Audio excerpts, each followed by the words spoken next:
Voici la procédure de démontage de la vanne Fleck 2750. De ce côté, nous avons la plaque de support spéciale et le contrôleur mécanique. De ce côté, nous avons le contrôleur électronique avec le couvercle environnemental. En pivotant la vanne, nous pouvons voir que cette vanne est une vanne filtre sans système d'injection, mais avec un séparateur entre la plaque de support et la vanne, indiquant que ce n'est pas un appareil avec bypass d'eau dure. Voici une vanne compteur.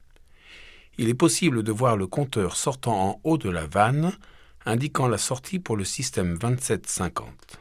Elle est aussi équipée d'un système d'injection 1600. Entre la plaque de support de l'appareil et le corps en laiton, il n'y a pas de séparateur, indiquant que c'est un appareil avec bypass d'eau dure. Puisque les corps de vanne sont identiques, pour cette présentation, nous allons nous concentrer sur la vanne électronique. Pour faire un test du compteur, enlevons les vis maintenant le câble dans le couvercle du compteur. Déplaçons un aimant au-dessus du côté plat du câble. Une valeur est affichée sur la vanne, indiquant que de l'eau circule dans la vanne. Si rien n'est affiché, il faut inspecter le câble ou le contrôleur pour déterminer où se trouve le problème. Si le débit est affiché lors de l'essai du câble du compteur, il est alors possible de passer au corps du compteur et de vérifier qu'il n'y a pas d'obstruction à l'intérieur.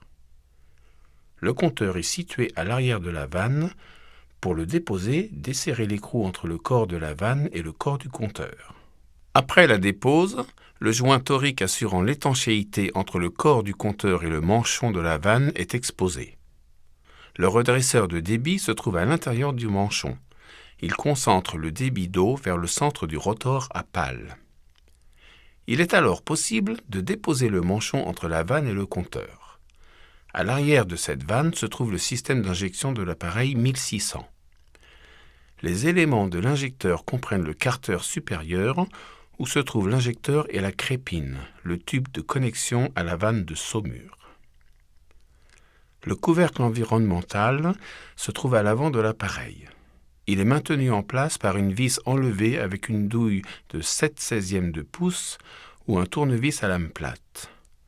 Après avoir desserré la vis, pivotez le couvercle de côté.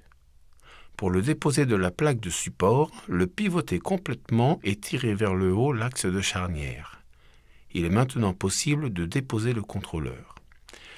Commencez en enlevant la vis avec un tourne-écrou de 3/16 de pouce ou un tournevis pour écrou à fente. Après avoir desserré la vis, pivotez le contrôleur de côté. Ceci donne accès à toutes les connexions au bas de la carte. Si l'appareil est équipé d'un compteur, débranchez le connecteur à 3 fils du contrôleur. La connexion suivante se compose d'un fil noir et d'un fil blanc d'alimentation en 24 volts en courant alternatif. Levez une languette pour libérer le fil correspondant. Levez l'autre languette pour libérer le second fil. Il faut mettre le système hors tension avant de travailler sur le contrôleur. La dernière connexion est pour les contacteurs de fin de course et le moteur. Débranchez ce connecteur à 5 fils de la carte. Avec tous les fils débranchés, enlevez l'axe de charnière, maintenant le contrôleur sur la plaque de support. À la base, un joint torique maintient l'axe en place. Tenir fermement le joint torique à la base et tirer l'axe vers le haut. Ceci fournit le joint torique, l'axe et le carter de commande. Avec le contrôleur déposé, on a maintenant accès à l'ensemble de saumure sur la vanne. Pour commencer, déposons le tube entre l'injecteur et la vanne de saumure.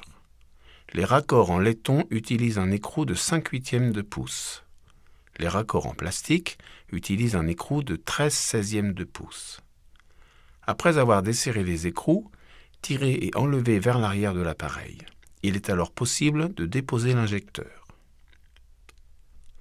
Pendant le desserrage des deux vis, il est possible de voir le numéro estampillé sur la plaque supérieure. Ceci indique quel injecteur doit être à l'intérieur du carter. Dans ce cas, le chiffre 1 est estampillé pour le système d'injection 1600, indiquant qu'il doit y avoir un injecteur blanc à l'intérieur. Une crépine est aussi présente en haut à l'intérieur. Tirez la crépine et vérifiez qu'elle n'est pas colmatée de saleté ou de débris. La nettoyer ou la remplacer selon le besoin. Pour commencer la dépose de l'injecteur, utilisez un tournevis pour écrou à fente pour déposer la portion supérieure. Après la dépose, utilisez un petit tournevis pour écrou à fente pour enlever la seconde pièce à l'intérieur du corps. Pour remplacer un injecteur, vérifiez que le matériau et la couleur correspondent. Différentes couleurs sont utilisées en fonction de la pression d'utilisation ainsi que différentes tailles et de réservoirs.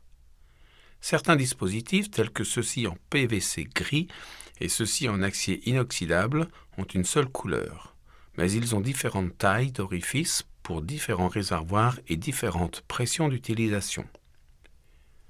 Pour remplacer un injecteur, la couleur et le matériau doivent correspondre pour assurer que le système fonctionne correctement. Il est possible de remplacer l'injecteur d'un seul tenant.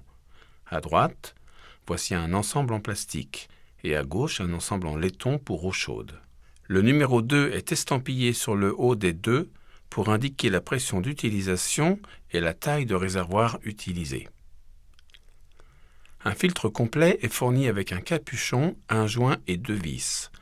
La vanne de saumure est l'article suivant de l'ensemble d'injection. Pour la déposer, utilisez une clé de 11/16 de pouce à l'arrière et une clé de 3/4 de pouce à l'avant de l'ensemble 1600. Desserrez l'écrou de l'avant en prenant soin de ne pas endommager la zone à revêtement gris.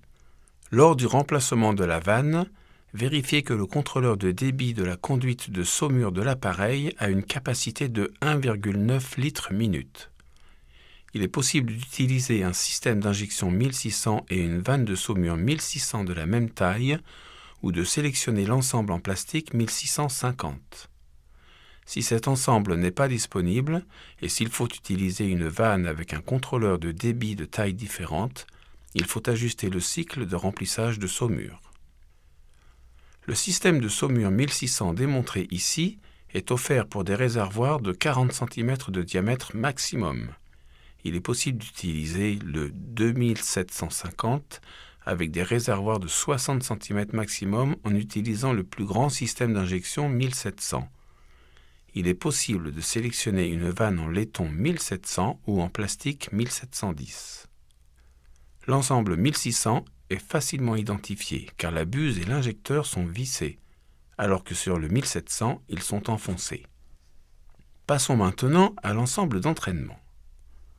L'ensemble d'entraînement a 2 contacteurs. Le contacteur rouge, le plus proche de l'ensemble d'entraînement, est le contacteur de retour. Le contacteur blanc plus éloigné est l'indicateur de position. Les 2 contacteurs indiquent la position du piston du contrôleur. Ces contacteurs suivent une cam, bleue dans ce cas, au bas de l'appareil. Les détentes de la cam actionnent les contacteurs de mise en marche et d'arrêt et suivent ce lien jusqu'à sa connexion à la tige du piston. Pour déposer l'ensemble d'entraînement du piston, enlevez la goupille entre le lien d'entraînement et la tige du piston. Tirez la goupille de côté. Enlevez ensuite les 2 vis supérieures et inférieures retenant l'ensemble d'entraînement et la plaque de support sur la vanne. Avec un tourne-écrou ou une douille de 7/16 de pouce ou un tournevis pour écrou à fente, desserrez les 2 écrous. Soutenir la plaque de support et l'ensemble d'entraînement pour assurer qu'ils ne viennent pas en contact avec le revêtement gris de la tige du piston. Après avoir desserré les vis, tirez l'ensemble d'entraînement et la plaque de support de la vanne. 2 vis maintiennent le corps de la vanne sur une plaque de base. Vous pouvez enlever ces 2 vis et faire la réparation sur établi. Nous allons démontrer la dépose du piston encore en place sur la plaque de base. Pour avoir un meilleur levier, remettons la goupille en place sur la tige du piston. Il est possible de mettre une autre goupille pour avoir un levier plus long. Tirez le piston vers l'avant. Il ne faut pas utiliser des outils sur la zone de revêtement grise de l'arbre, ce qui endommagerait le piston. Après la dépose du piston, il est possible de déposer les joints et les séparateurs à l'intérieur de la vanne. Utilisez le crochet pour sortir les joints du corps. Utilisez ensuite l'extracteur de séparateur. Le placez à l'intérieur du corps et appuyez sur le piston. 3 dents sortent pour entrer dans les ouvertures du séparateur. Tirez sur le plongeur pour enlever le séparateur. Alternez entre le crochet pour les joints et l'extracteur de séparateur jusqu'à l'arrivée de l'arrière de la vanne. À ce point, il doit y avoir 5 séparateurs standards et 6 joints sur l'établi. Un séparateur spécial se trouve à l'arrière du corps. Utilisez le crochet pour déposer le dernier séparateur du corps. Un bord est biseauté et il est vers l'arrière du corps. L'autre bord a une lèvre qui s'enfonce dans le joint. Enlevez les 2 vis retenant le corps de la vanne sur la plaque de base. La base de la vanne doit être lisse pour pouvoir assurer l'étanchéité avec le joint torique entre la plaque de base et la face de la vanne. Il en est de même pour l'alésage de la vanne. Il ne faut pas utiliser d'abrasif agressif afin d'assurer que les joints passent entre le piston et le corps de vanne. Sur la plaque de base, un joint torique de grand diamètre assure l'étanchéité avec l'extérieur de la vanne et un joint torique plus petit assure l'étanchéité avec la réhausse. Passons maintenant à l'assemblage de la vanne. Commencez avec l'utilisation d'un lubrifiant au silicone approuvé ainsi que d'un poussoir. Il faut ensuite sélectionner un des 3 jeux de joints et de séparateurs. Le jeu standard a des séparateurs en plastique et du matériau d'étanchéité noir. Du matériau de joint en silicone est offert avec les mêmes séparateurs noirs. Pour utilisation avec de l'eau chaude, utilisez un séparateur en laiton et des séparateurs translucides. Dans cet exemple, le jeu standard est utilisé.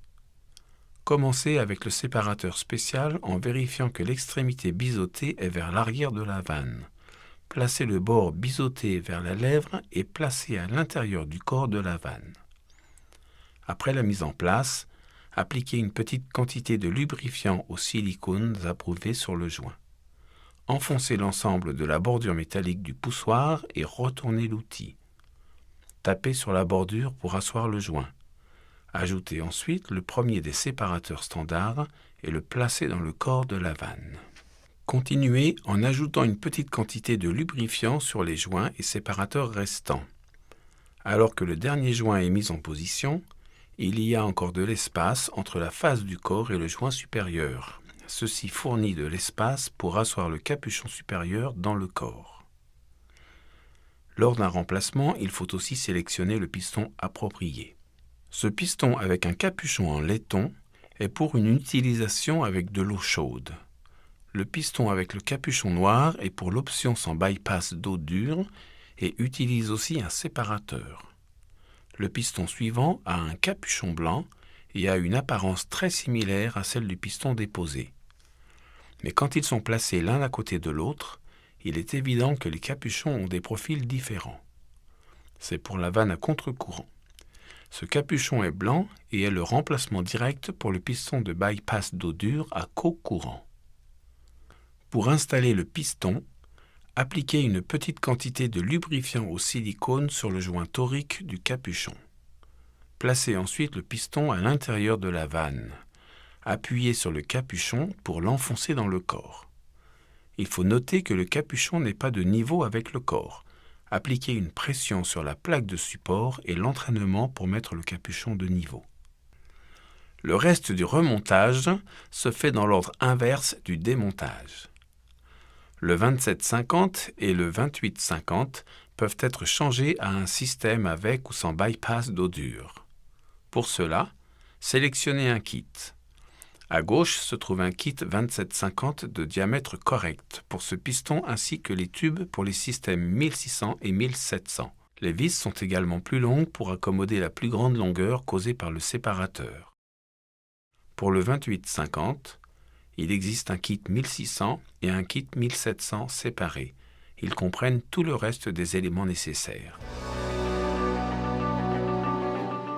Merci de votre attention.